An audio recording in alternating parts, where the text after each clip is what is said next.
نبی پاک صلی اللہ علیہ وسلم کی حدیث ہے مسلم میں طبرانی میں، حضور نے فرمایا آؤ میں تمہیں پچھلے زمانے کے ایک ایماندار نوخیز ولی اللہ کی بات سناؤں۔ پچھلے زمانے حضور نے فرمایا پچھلے زمانے میں ایک بادشاہ جادو کے زور پہ حکومت کرتا تھا۔ جب وہ ایک جادوگر اس نے رکھا ہوا تھا تو جادوگر اس کو جادو بتاتا، وہ جادو کے زور پر حکومت کرتا۔ جادوگر بوڑھا ہو گیا تو کہنے لگا بادشاہ کوئی نوجوان میرے پاس بھیج دے، اب میں بوڑھا ہو گیا ہوں، میرا پتہ کوئی نہیں کب مر جاؤں۔ ایک نوجوان کی ڈیوٹی لگائی، بڑا زیرک سمجھدار، اپنے رعایا میں سے چن کے جو ذہین فطرت مزاج بچہ تھا وہ اس نے لگایا۔ اللہ کے محبوب علیہ الصلوۃ والسلام فرماتے ہیں بچہ جادو سیکھنے لگا، وقت گزرنے لگا۔ بچہ جب جادو سیکھنے جاتا تو رستے میں ایک راہب بھی تھا جو انجیل جانتا تھا، وہ اللہ اللہ سکھاتا، لوگوں کو حضرت عیسیٰ علیہ السلام کی تعلیمات سے آگاہ کرتا۔ اس نے دیکھا کہ یہاں بھی لوگ اکٹھے ہیں تو وہ بچہ اس راہب کے پاس بھی اٹھنے بیٹھنے لگا۔ اب جب اس کے ساتھ اس کی گفتگو بڑھنے لگی تو اس کو باتوں میں لذت آنے لگی۔ اس نے راہب نے پوچھا کہ تو کون ہے اور کس طرح سے آیا ہے، کیا تیرا معاملہ ہے؟ اس نے کہا جی میں جادو سیکھنے جاتا ہوں، آپ کی باتیں مجھے بڑی اچھی لگتی ہیں۔ اس نے کہا دین سیکھ، جادو سیکھنے والے کافر ہو جاتے ہیں، قرآن و حدیث سیکھنے والوں کو اللہ کامل ایمان عطا فرماتا ہے۔ فرمایا یہ سیکھ۔ بچہ بیٹھنے لگا، اس کے پاس آنے لگا، باتیں دل میں گھر کرنے لگی۔ ایک وقت آیا کہ مسلمان ہو گیا، اور مسلمان کیسے ہوا؟ بچہ کہتا ہے میں تجربہ کر کے ہوا۔ اب میں تھوڑا سا وقت جادوگر کے پاس بھی جاتا اور باقی سارا وقت وہاں بیٹھتا۔ میں ایک دن جا رہا تھا تو رستے میں اژدہا تھا، بہت بڑا سانپ تھا، رستہ روک کے کھڑا تھا۔ یہ حضور نے بیان کی حدیث۔ نبی پاک صلی اللہ علیہ وسلم فرماتے ہیں بچہ کہتا ہے کہ رستے کے اندر سانپ ہے، رستے بند ہے، لوگ چھتوں درختوں پہ چڑھے، ہراش ہے۔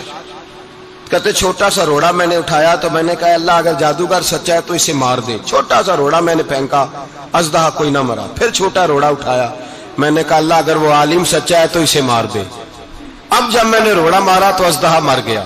میرے اندر سے گواہی آئی نہیں دین کی باتیں سچی ہیں، نہیں قرآن کی باتیں اسلام سمجھانے کے لیے عرض کر رہا ہوں، اگرچہ اس دور میں انجیل تھی، اللہ رسول کی باتیں اچھی ہیں۔ کہتے میں مسلمان ہو گیا، اب میں نے راہب کے پاس ہی رہنا شروع کر دیا، جادوگر کے پاس چھوڑ دیا اس بچے نے آنا۔ بادشاہ پوچھتا کہاں زیادہ وقت گزارتے ہو تو وہ بات گول کر دیتا۔ وقت تیزی سے بڑھنے لگا، اللہ نے اس نوجوان میں طاقت پیدا کر دی۔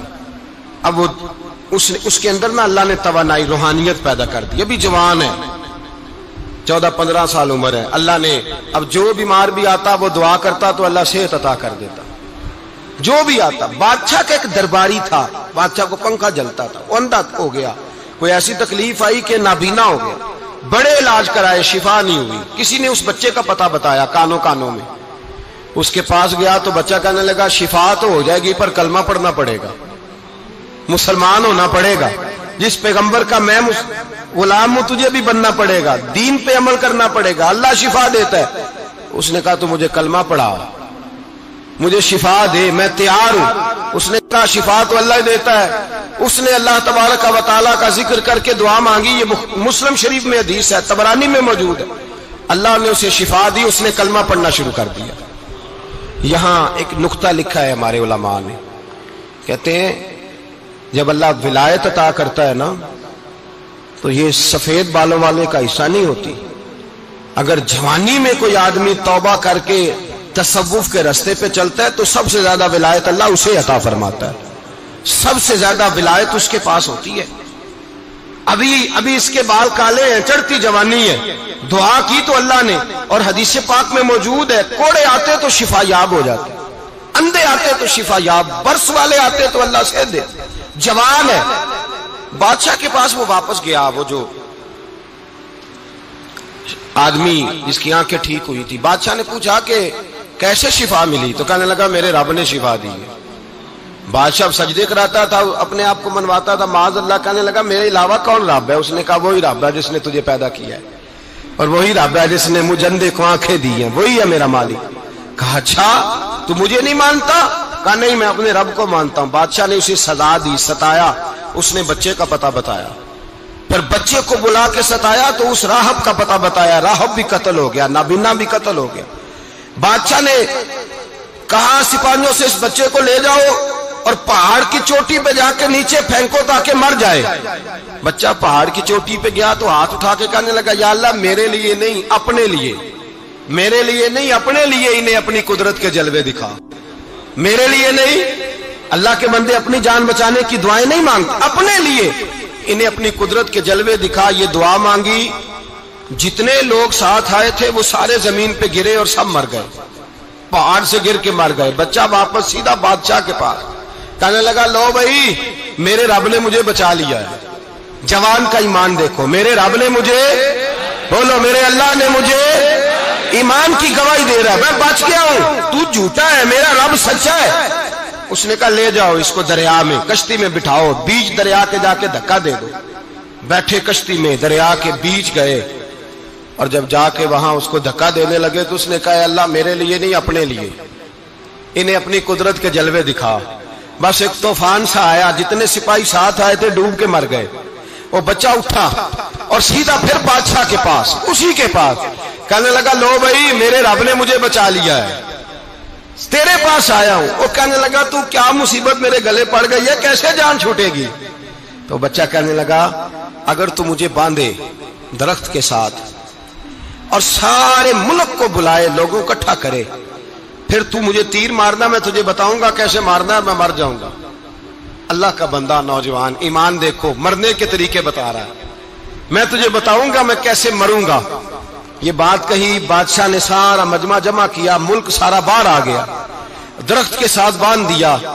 کہنے لگا بھائی لوگوں یہ مجھے مارنا چاہتا تھا، مار نہیں سکا، اب میں اسے بتانے لگا ہوں کہ میں کیسے مروں گا۔ اسے کہو جب تیر مارے تو ساتھ میرے رب کا نام بھی لے، میں اپنے رب کے نام پہ جان دوں گا، ایمان کی پختگی میں اللہ کے نام پر جان دوں گا۔ اسے کہو رب کے نام پہ مارے، مر جاؤں گا۔ بادشاہ نے اللہ کہہ کے تیر مارا، پیشانی میں لگا، بچے کی روح پرواز کر گئی، جتنا مجمع کھڑا تھا سارا کلمہ پڑھ کے مسلمان ہو گیا، سارے مسلمان ہو گئے سارے۔ میرے رسول پاک سید عالم صلی اللہ علیہ وسلم نے نوجوانوں کو بتایا جب تمہارے اندر ایمان کی قوت آئے گی تو اللہ تمہاری مدد کرے۔ فرمایا وہ نوخیز ولی تھا، ابھی جوان رانا تھا، ابھی اس کی پیشانی پر جوانی کے آثار تھے، لیکن اس نے اللہ کو راضی کیا، رب کریم کو راضی۔ ولایت کا مطلب بڑھاپا نہیں، ولایت کا مطلب وہ نہیں کہ جب بڑا لمبا وقت گزر جائے تو پھر آدمی آئے کہ نہیں اب کیا کرنا ہے، اب مسجد ہی ہے، اب تو اس کے علاوہ گزارا ہی کوئی نہیں۔ تو اس وقت کا آنا اللہ کی بارگاہ میں قبول تو ہے، لیکن شاباشی اسی کو ملتی ہے جو جوانی کا وقت آئے، جو عین اس وقت آئے جو وقت میرے رسول پاک علیہ السلام کے غلام عبداللہ ابن عمر، حضرت عبداللہ ابن عمر رضی اللہ تعالیٰ عنہ فرماتے ہیں کہ میں نکلا، مجھے سفر کے لیے جانا تھا، تو تھوڑی سی کھجوریں، تھوڑا سا سرکہ، ایک شہد کی بوتل، چیزیں میں نے سفر کے لیے ساتھ رکھ لی۔ میں جب مدینے سے باہر صحرا میں نکلا نا تو رمضان نہیں تھا، غیر رمضان تھا۔ میں نے ایک نوجوان کو دیکھا بکریاں چرا رہا ہے، بکریاں چرا رہا ہے، اے جوان۔ آپ فرماتے ہیں اس کا چہرہ بڑا نورانیت والا، گرد پڑی ہوئی پر بڑا حسین۔ فرماتے ہیں میں نے اس کو کہا کہ آ جاؤ کھانا کھا لو، روزے بھی نہیں تھے۔ کہنے لگا نہیں میں نے روزہ رکھا ہوا ہے۔ فرماتے ہیں میں نے کہا پتہ کروں کہ نیرا نیک ہی ہے کہ پرہیزگار بھی ہے۔